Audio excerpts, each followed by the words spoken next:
이 비디오는 성경의 배경이 되는 지리에 대해서 간략하게 소개하는 비디오입니다. 성경을 이해하는데 중요한 것들이 몇 가지가 있습니다. 그중 하나가 지리예요. 지리를 알게 되면 성경의 기록에 대한 좀 더 깊은 이해를 할 수 있습니다. 우리나라의 경우도 그렇죠. 왜구가 부산에서 약탈을 했다는 것과 수원에서 약탈을 한 것은 큰 차이가 있는 것처럼 말입니다. 이미 왜적이 나라 깊숙이 들어오고 피해가 컸다는 것을 의미하는 것은 수원에서 약탈한 거죠. 이렇게 지명 자체만으로 꽤 많은 정보를 우리에게 제공합니다. 사울이 블레셋과의 전투에서 사망하지 않았습니까? 그것이 길보아산이에요. 근데 길보아산은 이스라엘 내지 깊은 곳에 있는 곳이에요. 이미 블레셋이 이스라엘에 대해서 승기를 잡고 있었다라고 말할 수 있는 것입니다. 이곳에서는 다 일일이 설명하지 못하지만 대강 지명을 훑어보는 것만으로도 도움이 될 것이라고 생각합니다. 먼저 우리가 성경의 주된 배경이 되는 이스라엘을 살펴보도록 하겠습니다. 이것이 현재 이스라엘이에요. 이스라엘의 공식적인 면적은 약 2만 제곱킬로미터다라고 얘기합니다. 참고로 남한이 약 10만 정도 되니까 남한의 5분의 1 정도가 된다라고 얘기할 수 있습니다. 그런데 소위 분쟁 지역이라고 하는 시리아를 끼고 있는 이 골란 고원과 그리고 서한 지구, 그럼 전쟁이 일어나고 있는 이 가자 지구, 이 세 군데를 합치면은요 약 2만 8천 제곱킬로미터가 됩니다. 그래서 약 남한의 10분의 3 정도가 된다고 볼 수가 있겠죠. 그리고 약 3분의 1보다는 약간 작은 크기가 지금 현재 이스라엘이라고 얘기할 수 있습니다. 그리고 북쪽으로는 레바논과 접하고 있고요. 그리고 동북쪽으로는 시리아, 동쪽으로는 요르단, 남서쪽으로는 이집트를 접하고 있는 것이 지금 현재 이스라엘이라고 얘기할 수 있습니다. 그런데 구약과 신약에 가면은 조금 이 지역보다는 넓어지는 걸 볼 수가 있습니다. 지금 여러분들이 보시다시피 왼쪽이 구약이고요. 오른쪽이 신약의 주된 도시들을 적고 있는데요. 주로 이 지금 현재는요, 요단강을 해서 요단강 서쪽이 지금 현재 그 구약의, 아니, 현재 이스라엘의 모습입니다. 그러나 구약과 신약은 그거보다 조금 더 넓은 지역, 말하자면 요단강 동편도 포함하고 있는 것을 우리가 볼 수가 있습니다. 여러분들이 잘 아시는 곳이 나오는데요. 요단강 동편을 보시면 여기 그 분이엘, 그 야곱이 천사와 씨름했던 곳이고요. 그리고 그 다음에 거했던 숫곳이라는 것도 나타나고, 역시 없지만은 마하나임이라고 하는 것이 굉장히 유명한 장소입니다. 그리고 길랏 야베스라는 것도 유명하고, 그래서 이 동쪽에 있는 도시들도요, 꽤 성경에 많이 등장하는 것을 볼 수가 있습니다. 그리고 구약에 보면은 정말 유명한 도시들이 좀 나오죠. 부엘세바가 있습니다. 그리고 여기 보면 헤브론이 있고요. 베들레헴, 예루살렘 등은 뭐 우리가 얘기하지 않아도 굉장히 유명하고요.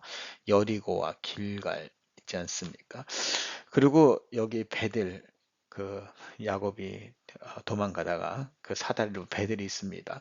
그리고 굉장히 신약이나 구약이나 나타나는 곳이 있는데 바로 세겜 지역이에요. 이 세겜 지역은 여기서 나타납니다. 그래서 그리심산과 에발산이 나타나는데요. 그 중간에 세겜 지역이 있습니다. 이 세겜과 디르사 그리고 사마리아 이 세 군데는요. 나중에 이스라엘이 남과 북으로 나누지 않습니까? 그 남쪽 유다, 북쪽 이스라엘이 나누는데 이 세 지역은 다 각각 북쪽 이스라엘의 수도를 했던 적이 있습니다. 그리고 우리가 다 제가 아까 말씀드렸듯이 길보아산이 여기 있는 거 이게 사울이 죽은 데예요. 그런데 여기가 아까 말씀드렸듯이 가자 지구 말하자면 블레셋 지역이거든요. 근데 블레셋 지역에서 지역 경계에서 전쟁이 일어난 것이 아니라 길보아산에서 전쟁이 일어났다는 것은 이미 블레셋이 많이 침투했다는 것을 우리가 알 수 있다는 것입니다. 그뿐만 아니에요. 여기 갈멜산 있죠. 유명한 곳입니다. 그리고 여기 보면 이곳을 이제 이스라엘 평야라고 하고 이스라엘이라는 것도 나오죠.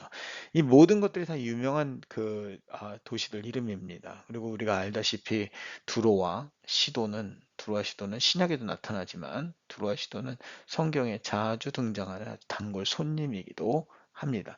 그래서 이거 보면 중요한 곳들이 주로 요단강 서편에 있지만 동편조차도 배경이 되었다는 걸 알 수가 있고요. 신약에 가도 마찬가지입니다. 신약에 가도 요단강이 있는데 실제로 예수님께서는 어디를 많이 다니셨냐면 바로 갈릴리 지역을 많이 다니셨습니다. 그러나 예수님께서 많이 가신 것은 예루살렘도 가셨고요.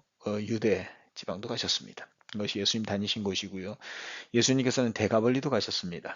그리고 우리가 알다시피 두로와 시돈 지방도 가셨고요. 그리고 가이사라 빌립보에서는 예수님께서 제자들을 데리고 수련회도 하셨어요. 그곳에서 베드로가 주는 그리스도시요 살아계신 하나님의 아들이십니다라고 고백하는 장소가 바로 이곳입니다. 그리고 우리가 이 서쪽지의 가이사라, 뭐 요빠, 여러분 요빠 피장의 집에 그 베드로가 있었던 걸 여러분 기억하실 거예요. 이렇듯이 성경의 배경은 이 요단강을 중심으로 주로 서쪽에 있지만은 그러나 동쪽도 구약과 신약에 다 나타난다라는 것을 우리가 볼 수가 있습니다. 네, 보시면 우리나라를 한번 보세요. 우리나라 팔도강산이라 그러죠. 팔도로 나눈 곳입니다. 조선시대에 나눴는데요. 함경도, 평안도, 지금도 이거 그대로 쓰고 있죠. 경상도, 전라도까지 말입니다. 근데 우리 그 이름은 실제로 두 도시를 합친 거예요. 함경도는 함흥과 경성을 합친 거고요. 경상도는 경주와 상주, 전라도는 전주와 나주를 합친 것입니다.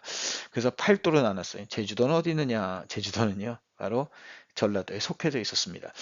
이게 무슨 말이냐면 두 중심되는 도시로 행정구역을 만들었다 그거예요. 경기도만 좀 다릅니다. 경기도는 서울 경자를 쓰고요. 기자가 무슨 뭐 문턱, 문지방 이런 것을 의미한다 그래요. 그래서 이 서울을 중심으로 한 문지방 행정구역이다 이렇게 얘기해서 결국 서울 중심으로 한 행정구역을 경기도라고 했습니다. 그러니까 이렇게 8구역이 다 의미가 있잖아요. 근데 이스라엘이 그 구약 시대에 나눈 것은요, 바로 이렇게 나누었습니다. 12지파에 따라서 나누었는데요.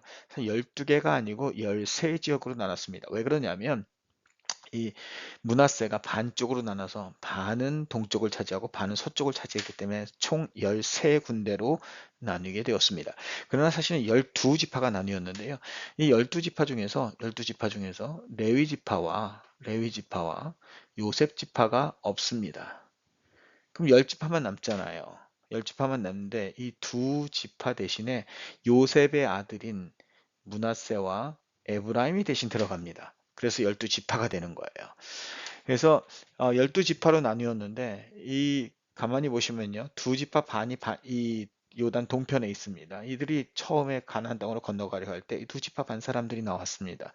우리가 가서 점령할 땐 같이 점령하겠지만 우리는 동쪽에서 땅을 분배받고 싶습니다라고 요청합니다. 그 지파가 바로 루벤, 갓, 그리고 반쪽 므낫세 지파입니다. 이 사람들이 동쪽을 이 분배받았습니다. 그리고 나서 맨 그 서쪽으로 들어와서는요, 맨 밑에가 유다 지파예요. 그리고 유다 지파 굉장히 넓었는데 유다 지파의 일부분을 시므온 지파가 차지하고 있었습니다. 유다 지파 있죠. 시몬 지파가 차지했습니다. 그리고 그 유다 지파 바로 동쪽에 서쪽에 위쪽으로는요 단이 있고요. 그리고 그 옆으로는 베냐민 지파가 있었습니다. 그리고 이스라엘 중심에 에브라임 지파가 있고요. 그 위로 또 반쪽 므낫세가 있었습니다. 그래서 이 므낫세와 에브라임이 다 요셉 지파잖아요. 요셉의 아들들이잖아요. 굉장히 많은 지역을 차지하고 있었던 것을 우리가 볼 수가 있습니다. 그리고요, 갈릴리 호수가 있는데 갈릴리 호수 남쪽으로 이사갈 지파가 있고요. 그리고 그 옆으로 소위 이스라엘 평야 쪽으로 스불론 지파가 있습니다. 그리고 이 갈릴리 호수 북쪽으로 납달리 지방이 있습니다.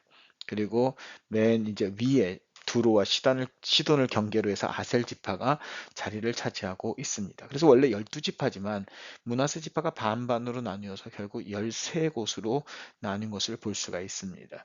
이것을 아는 것이 중요한 이유는 이렇습니다. 어느 지파에서 어떤 사람이 나왔느냐 그러면 그 지파에서 누가 나왔다. 우리 알다시피요. 뭐 에브라임 산지에서 누가 나왔다 그러면 에브라임 이쪽에서 왔구나. 단지파 사람이다 그러면 그렇고요. 그리고 납달리 사람이다 그러면 이쪽 이걸 아는 건 대단히 중요해요. 그래서 어느 곳에서 이런 일들이 일어났는가 하는 것들을 이것을 잘 이해하면 좀 더 성경을 더 잘 이해할 수 있게 됩니다. 그리고 또 이걸 이해하면 뭐 성경 12지파, 12아들은 자동적으로 이해하게 되는 것입니다. 그런데 이렇게만 보면 그런데요. 주로 사울 때까지는 이스라엘 백성이 중앙 지역을 차지하고 있었어요. 중앙 지역. 그냥 우리가 볼 때는 중앙 지역을 차지했다. 이렇게 볼 수 있습니다만, 그러나 가만히 보시면 중앙 지역은 주로 산지 지역입니다. 그리고 이쪽 밑에 지역 평야 지역을 차지한 것은 바로 블레셋입니다. 그러니까 이스라엘은 사실 산지 사람들이다라고 여겨졌고요. 블레셋은 평야 사람들이다라고 여겨졌습니다. 나중에 다윗이 힘이 있어서 다 점령하기까지는 이런 모습이었습니다. 그리고 이 평야 사람들이었던 블레셋은요, 해양 민족이기도 하고 무역이 발달해서 문명이 굉장히 발달했었습니다. 그래서 이 지역은 산지 지역, 이쪽은 평야 지역이 있다라는 것을 우리가 볼 수가 있습니다. 이것이 이제 여리고고 예루살렘인데, 여리고는 뭐 가장 오래된 문명을 가지고 있는 도시 중에 하나고요. 그리고 해발 고도가 가장 낮은 곳이기도 합니다. 이렇게 보면은요, 좀 어느 지역에 어떤 일들이 일어났거나 좀 우리가 생각해 보실 수 있습니다. 그런데 이렇게만 보면은요, 우리가 일반적으로 볼 때, 이 예루살렘을 끼고 있는 것이 이스라엘의 전체 그 지도이다라고 볼 수가 있지만, 사실은 성경은 더 많은 것을 얘기하고 있는 것이, 요셉과 함께 이 애굽에 내려 살았죠. 그 400년 동안 이것을 있다가 종살이하게 되었습니다. 그뿐만 아니라 출애굽에서는 시내 반도에 있었습니다. 그리고 여러분들 아시다시피 유브라데스와 티그리스 강을 끼고 있는 이 메소포타미아 문명이요. 메소포타미아 문명이 굉장히 영향을 많이 끼쳤습니다. 거기에서 일어난 아수르 민족이 있었는데, 아수르의 수도인 니누에, 그리고 바벨론의 수도, 그리고 수사는 페르시아 바사의 수도입니다. 여기에 영향을 많이 받았습니다. 그러니 이곳들이 다 사실은 성경의 배경이 될 수 있다는 것이죠. 그리고 우리가 알기로는 우리 아브라함이 갈대아 우르에서부터 출발해서 하란을 거쳐서 이것을 들어왔습니다. 구약 성경의 배경은 주로 어디냐면 이 메소포타미아 문명, 그리고 애굽 문명, 그 사이에 있는 이스라엘이 구약의 어떤 배경이라고 얘기할 수 있습니다. 신약에 가면 좀 특이합니다. 신약도 여기가 배경이지만요. 신약은 다른 쪽으로 넓어지는데요. 우리가 아시죠? 구레네 시몬이 여기 있었습니다. 그리고 알렉산드리아에서 난 아볼로가 있습니다. 그러니까 구레네와 알렉산드리아 많은 사람들이, 유대인들이 흩어져 살았는데, 유대인들이 거기만 흩어져 산 것이 아니라 이쪽에도 다 흩어져 살았습니다. 그렇기 때문에 이 안디옥이라는 곳에 교회가 생기고, 그리고 그곳에서 처음으로 선교사를 파송하는데, 그 사람이 누구냐, 바로 바울과 바나바예요. 바울과 바나바가 처음에 갔던 곳이 구브로 섬입니다. 그리고 그곳에서 이 터키 지방으로 올라가서 1차 선교를 합니다. 그리고 2차 선교 때는 이쪽으로 갔다가 결국 어디까지 넘어가냐면 이곳까지 넘어갑니다. 고린도까지, 즉 말하자면 이곳 그리스 지방, 마게도니아 지방까지 넘어가게 되는 것입니다. 그리고 나중에 바울이 잡혀서 말하자면 죄인으로서 호송되는 것이 바로 로마까지입니다. 이렇게 보면은 전체적으로 북이스라엘, 아니 북아프리카와, 그리고 또 중동 지역, 그리고 이 아시아, 그리고 일부의 그 유럽 지역이 전체 신구약 성경의 배경이라고 이야기할 수 있습니다. 그런데 여기 보시면은, 여기서 이 지정학적인 위치를 우리가 무시할 수 없는데요. 이 지정학적 위치를 보면은 여기 이스라엘이 이 정도 있거든요. 근데 여기에서 일어난 것이 메소포타미아 문명이에요. 것이 애굽 문명인데, 애굽 문명과 메소포타미아 문명이 교류하거나 전쟁하거나 항상 지나치는 것이 여기입니다. 그렇기 때문에 영향을 굉장히 많이 받았습니다. 그 유럽에서 일어난 그리스 문명, 헬라 문명이죠. 그리고 로마 문명이 또 지나갈 때 부딪히는 곳이 또 이곳이에요. 나중에 알렉산더에 의해서 통일되고 나서도 나라가 나뉘었거든요. 또 여기가 열심히 전쟁을 했는데 그때도 밟힌 것이 이곳입니다.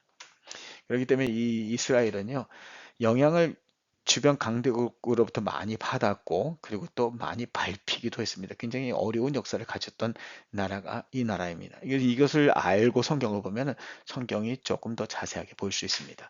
여러분, 지금 간단하게 우리가 지리를 보았지만 이것이 여러분들의 성경을 이해하는 데 굉장히 도움이 되길 바라고요. 성경을 읽다가 좀 모르는 지명이나 또 어떤 특별한 지명이 나오면 인터넷에서 찾아보면 여러분 더 자세하게 성경을 이해할 수 있을 것이라 생각합니다. 도움이 됐길 바랍니다. 그리고 다음에는 간단하게 우리가 역사를 생각해 보는 시간을 갖도록 하겠습니다. 감사합니다.